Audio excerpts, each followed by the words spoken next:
Welcome to Virtual Concert Hall's live music channel. My name is Chris Au, and I will be your host, along with the incredible co-founder of Virtual Concert Halls, Dr. Anna Ouspenskaya. Chris, thank you very much, and thank you all who is watching for joining us on this second step of exploring Beethoven's Symphony No. 7. I can't wait. Yes, this is indeed part 2 of the documentary of Beethoven's Symphony No. 7, written and narrated by Lawrence Rapchak, created by New Media Productions Worldwide and Virtual Concert Halls, as well as produced by the Architects of Music. And thank you, everyone, for this incredible collaboration. It's the fruit of our passion to be connecting musicians and audiences in real-time musical performances, live programs, films, and many, many events coming to you from musicians around the globe.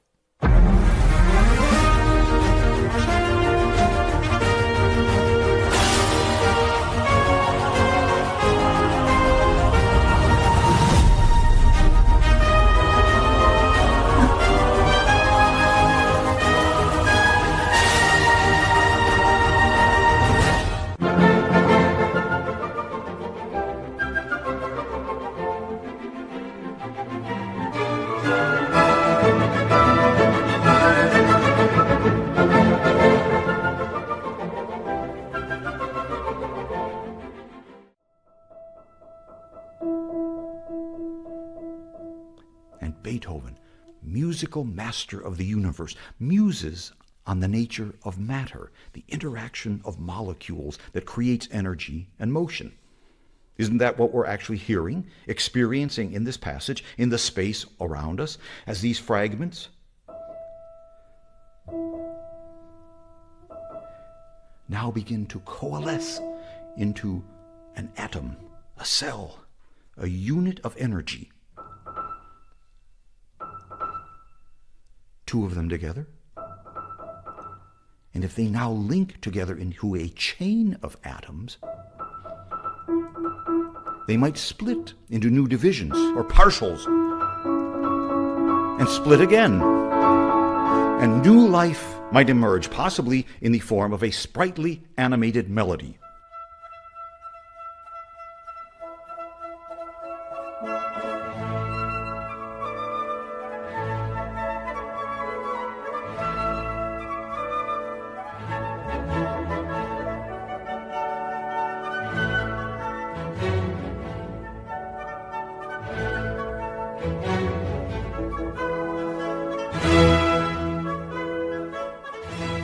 Amazing. And here he used that tiny fragment of the rhythm in the strings to maintain the energy. And then the motive itself, he used to build his transition. On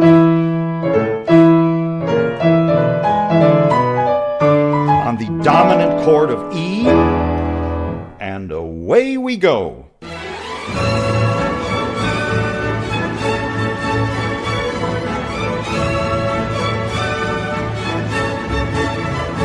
And once the sprightly main theme has been transformed into that supercharged orchestral tidal wave, Beethoven's genius devises an endless array of rhythmic motives that power the music from within, most of them derived from that tiny flicker of rhythm, which is now a dynamic gallop, a motor rhythm that powers the music throughout.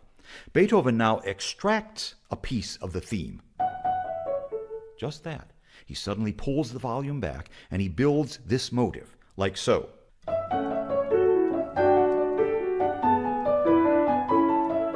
While the cello and bass play this new variant,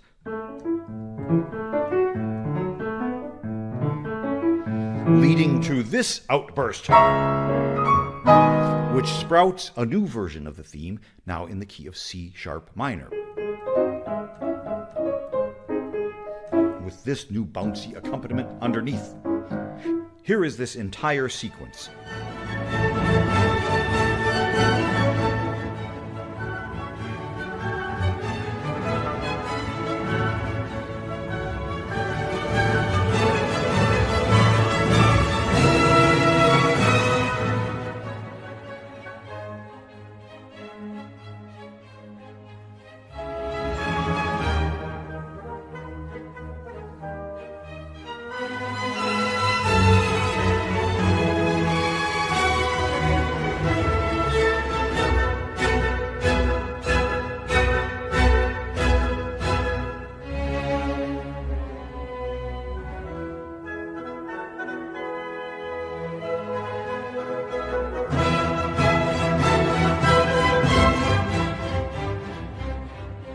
So, in quick review, you just heard that sprightly version of the theme in the minor key.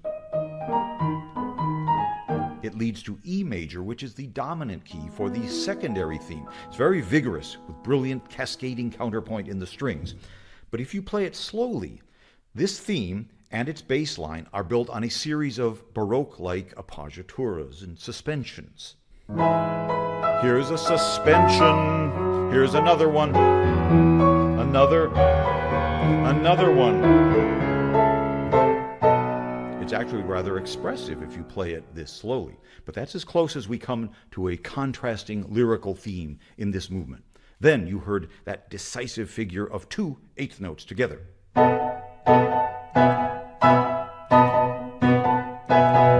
And another sprightly phrase built on our main rhythmic cell.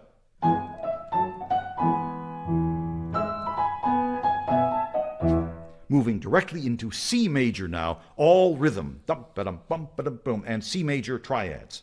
And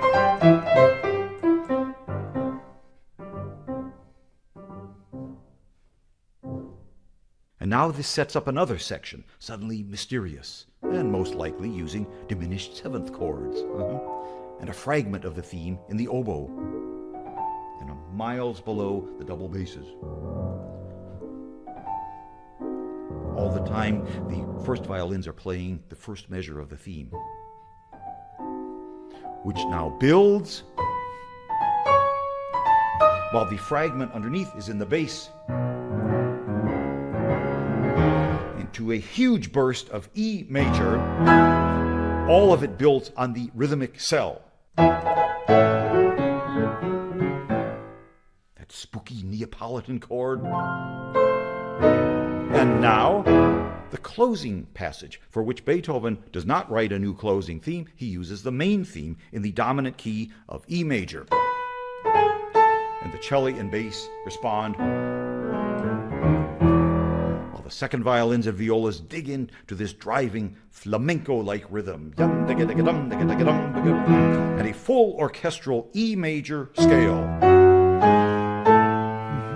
So we're observing the proper format here. The exposition closes in the dominant key of E major. But there's hardly anything proper sounding about this scale passage.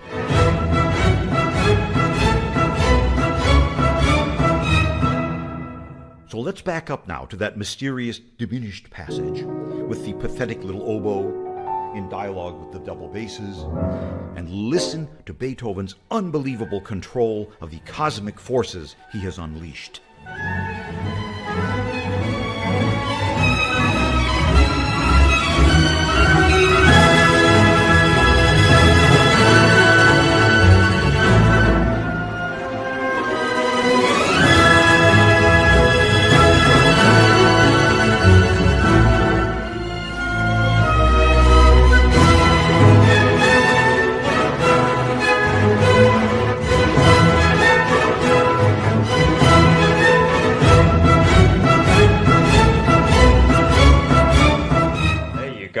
Another banger from Lawrence Rapchak. Absolutely. I really like his last phrase, which is the unbelievable control of the cosmic forces that he has unleashed, that Beethoven has unleashed. He's not only opening the Pandora box, he's able to control it within his hands and allow us to really enjoy it. To me, there's the choices of words by Lawrence Rapchak are just incredible. It feels like Beethoven finally met his match in terms of constructing sentences. Yeah. And finding the vocabulary for it. Absolutely. Larry is an absolute genius. And I hope to have him on the show sometime so we can just basically unleash praise on him for the amazing work that he has done. But let's talk about this now that we're in the actual, we're past the introduction and we're actually at the main chunk of the first movement. What are your thoughts so far and on this whole little episode we had so far? Well, Chris, this is incredible. I remember, my days in the conservatory and studying this symphony, of course, in great detail with some absolutely outstanding professors in Moscow. And so the analysis and the in-depth digging into themes, interactions, and it at times felt the more you dig, the more you get confused. But with Beethoven, though, that's an exception.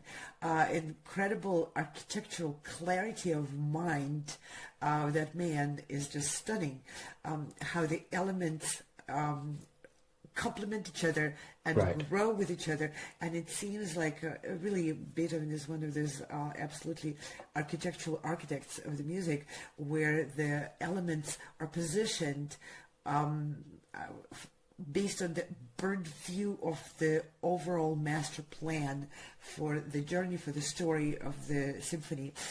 He uses a lot of novelty and new and maybe not explored ways of using the theme. For instance, using the main theme for the closing theme. That's not customary for how you build the symphony, and the changes of the harmonic structure may be conventional, but it's not conventional to stay in tonic and dominant for as long as Beethoven does. Oftentimes, and in the symphonies especially, it's very noticeable. You just vacillate between the two basic harmonic pillars, but then without losing the sense of progression, the sense of engagement. It seems like Beethoven's journey through all those episodes and turns of events is at neck-breaking speed. Well, I find that what he does, which is quite exceptional, because we just finished the first symphony, which I find uses a lot of different, maybe it's arpeggios or scales or sort of simpler building blocks in order to construct this. I'm not saying that they're simple, but just by means of what we're able to achieve on the instrument. But here, I find he uses harmony a lot more. He will suddenly go into sort of he'll throw different harmonic twists and turns. He'll suddenly land on this chord, which is very out of the ordinary within the context of, let's say, A major or E major.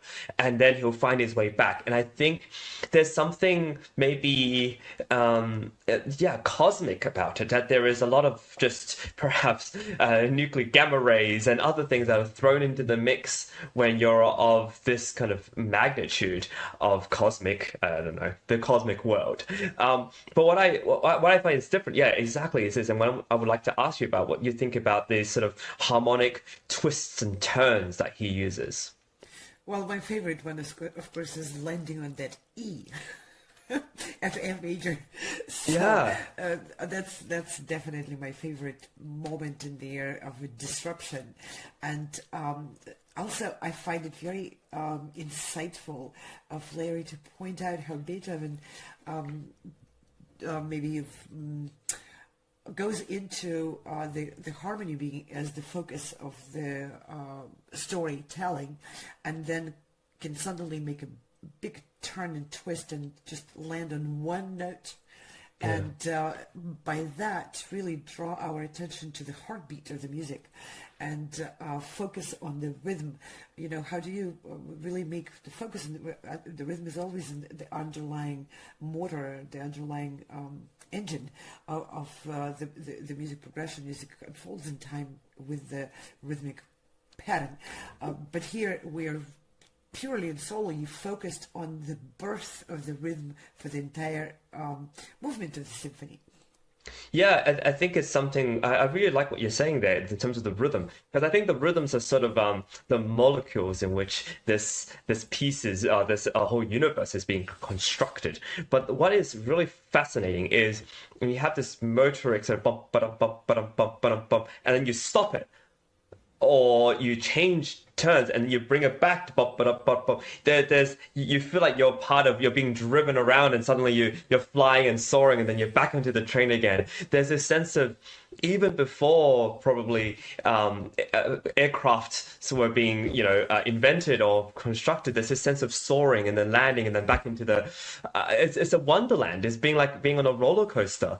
I find it such a really visceral way of experiencing music, and I think the way to do that is within the rhythmic motives. Absolutely, and listening to Beethoven's symphony in the physical space in the concert hall, performed by 100 musicians on stage, who fill the space with that sound, this particular movement with that particular rhythm does provide a physical connection with the pulse and heartbeat of the music. You really viscerally, that's a good word to use, experience that heartbeat, and just gets you pumping on your seat. Yeah, and it reminds me, this kind of music, this kind of twists and turns, reminds me so much of the Emperor Concerto in its way of using, just you always feel like you're in a different kind of thing, and you're being propelled at different rates, and there's always a sense of growth and majesty, yet it's contained and perfectly controlled, as Larry says, perfectly controlled by Beethoven himself. And I think that's where I think this trajectory of Beethoven goes into. This is Opus 92, which, in piano opus wise, we're already in the late period. Would you say it's in the late period, or would you, this is where obviously he's already deaf, is in this experimental, perhaps exploratory stage of something grander within his sort of deafness, and within this new world that he's in?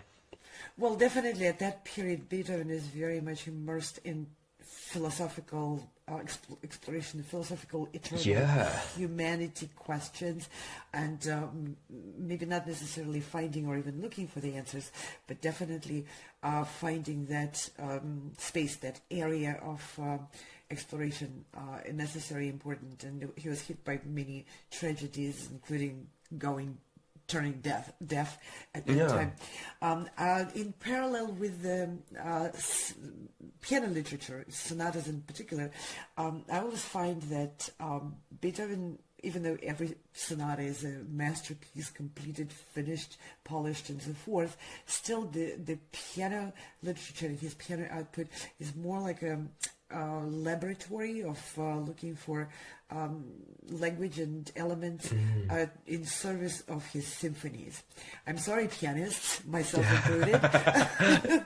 I still think that his piano writing clearly reflects his preference for the orchestra. And when we approach the performance, and at least when I approach my concept, my rendition of Beethoven piano literature, I always try to hear them through the lens of orchestration. But then in the reverse, so to speak, in the reverse perspective, I find it. I firmly believe, and I find it in the scores of Beethoven's sonatas, that he was using those sonatas and his piano playing as a testing ground for what he might or might not include in his symphonic writing.